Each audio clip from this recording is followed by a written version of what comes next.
Տիկին Խաչատրյան 14 կոտորակ 07 ընտրատեղամասում դուք Հանրապետություն կուսակցության կողմից վստահված անձ եք եւ կխնդրեմ դուք ներկայացնեք թե ինչ տեղեկություններ ունեք, նկատի ունեմ, այսինքն արձանագրվել են արդյոք խախտումներ, ինչ եք նկատել, ինչպես է ընթանում նաեւ քվեարկության ընթացքում այս բայդից։ Քանի որ ես իմ գիտակից կյանքի մեծ մասն անցկացրել եմ ընտրությունների տեղամասերում, սովորական ընտրական process է, մի քիչ ակտիվությունը ի զարմանս ինձ ու շատ հաճելի է, որ բավականին մեծ ակտիվություն է, այս պայդրությամբ այս տեղամասի 10%-ի չափ ընտրողներն արդեն իսկ մասնակցել են, առանձնապես ոչ մի բան արտասովոր չկա, սովորական ընտրական process-ներ են, մի քիչ լինում են դժգոհություններ, բայց որպես այդպիսին խախտումներ ամենայն դեպս այս պայդրությամբ ես չեմ տեսել։ Իսկ ընդհանուր առմամբ դուք նաև որպես քաղաքական թիմի ներկայացուցիչ, քանի որ ձեր թիմից եւս առաջադրված տեխնացու կա Հարություն Մկրտչյանը, ինչպես եք դուք ընդհանուր առմամբ գնահատում նաև այս ընտրությունները, ինչ սպասելիքներ, ինչ ակնկալիքներ դուք ունեք։ Ակնկալիքներս մեծ են Վաղարշապատի բնակիչներից, որովհետև ես լիահույս եմ, որ Վաղարշապատի ընտրողը կտա գնահատական թաղի խուժան եւ քաղաքական գնահատական կտա ընտրություններին գնալուց ճակերտավոր ասածներս եւ կտա այդ գնահատականը եւ Հայաստանի Հանրապետության համար շատ կարեւոր ընտրություն կանի Գյումրին վառ օրինակ էր Գյումրին փառահեղ օրինակ էր ու շատ լավ էր որ Գյումրին եղավ հենց այնպես ինչպես եղավ որովհետեւ դա Հայաստանի Հանրապետության բոլոր մարզերի համար օրինակ է եւ Հայաստանի Հանրապետության քաղաքացին այդ գնահատականը պիտի տա, պարտավոր է տալ, ոչ թե պատերի տակ հետո բողոքել, այլ ինքը այդ գնահատականը պետք է տա հենց այսօր այստեղ այս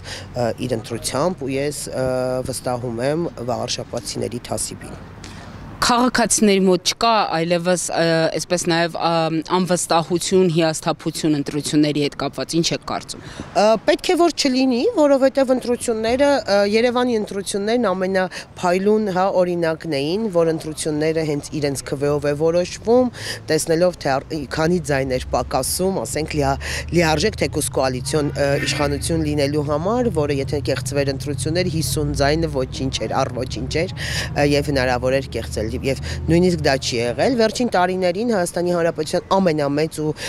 լավագույն ձեռքբերումը երևի թե միակ ձեռքբերումներից մեկը հենց ընտրությունների արդար եւ թափանցիկ անցկացումն է, որը Հայաստանի Հանրապետությունը Հայաստանի Հանրապետության քաղաքացին տարիներ շարունակ երազել է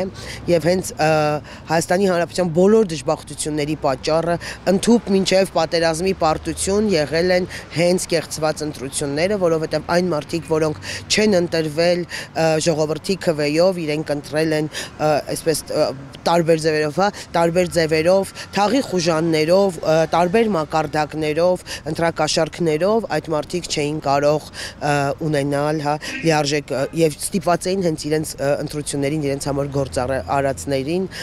ինչ որ ձև փոխհատուցել ու հենց դրա արդյունքում էլ մենք ունենք այն իրականությունը, ինչով մենք անցանք։ Առնվազն վերջին մի քանի ընտրությունները Հայաստանի Հանրապետության վերջին 2 տասնամյակի լավագույն ամենաթափանցիկ ու չկեղծված ընտրություններն են ու տա Աստված, որ այս իշխանությունը, հաջորդ իշխանությունը, մյուս իշխանությունը գնան այս ճանապարհով եւ Հայաստանի Հանրապետության քաղաքացու որոշում ինչքան էլ դա վատը լինի, ինչքան էլ դա նույն ինձ որպես քաղաքական գործիչ կարա եւ դուրս չգա, բայց թող լինեն արդար եւ թափանցիկ, որովհետեւ դա ամենակարևոր հենց ժողովրդավարության ու մարդկանց համար ամենակարևոր բանն է հետագայում։ Բայց մի պարադոքսալ հարց եւս, Տիկին Խաչատրյան, տեսեք, մենք խոսում ենք արդար թափանցիկ առանց ընտրակեղծիքների, առանց ընտրակաշառքների ընտրություններ անցկացնելու մասին, ինչը 18 թվականից հետո, ակներև է, բայց դրան զուգահեռ մենք իրավամբ ունենք նաեւ հենց Գյումրու դեպքերը, որ մարտի 31-ին, ինչպես դրանք ընթացան եւ մանավանդ նաեւ Վարդան Ղուկասյանի իշխանության գալը, քաղաքապետ նրա դառնալը շատերը պայմանավորում են հենց այդ ընտրակաշառքների բաժանման, ընտրազեղծարարությունների միջոցով նրան իշխանության բերել փաստով։ Այ ուզում եմ նաև այս երևույթը ընդհանուր առմամբ հասկանալ։ Փաստորեն ստացվում է, որ ամբողջությամբ դեռևս ձերբազատված չենք այդ նախկին գործելավոճից արատավոր։ Գիտեք, ես միշտ ասել եմ, որ 26 թվին Հայաստանի Հանրապետության քաղաքացին նոր սկսելու է այն փուլը անցնել, որը պիտի անցներ հենց արդար ընտրությունների, առհասարակ քաղաքական այն process-ն է անցնելու 26 թվից սկսած, որը պետք է 18 մեր պատկերացմամբ 18 թվականից լիներ, բայց 18 թվականից չէ, որովհետև քաղաքական քաղաքական աղբաման ուղարկելու շատ մարդիկ կան, որոնց Հայաստանի Հանրապետության քաղաքացին 26 թվի իր քվեարկությամբ պետք է ուղարկի եւ որից հետո նոր կարող է սկսել այն Հայաստանը, այն ամեն ինչ մենք պատկերացրել ենք, ինչ մենք գերազել ենք, առնվազն ես ինչի համար 20 եւ ավել տարի որպես ընդդիմադիր պայքարել եմ։ Ինչ վերաբերվում է Գյումրիի ընտրություններում, եթե կան կեղծված որևիցե փաստեր ու հանգամանքներ, դա էլ ուրեմն իշխանության թուլությունն է, որ կարողացել է արդար ընտրություններ կարողանում է կազմակերպել, փաստորեն անարդարության դեմը չի կարողանում առնել, դա շատ վատ է ու իրենք այո, դա պետք է նկատի ունենան եւ հետայսու պետք է նաեւ այդ ամեն ինչի դեմը կարողանան առնել համապատասխան մարմիններով։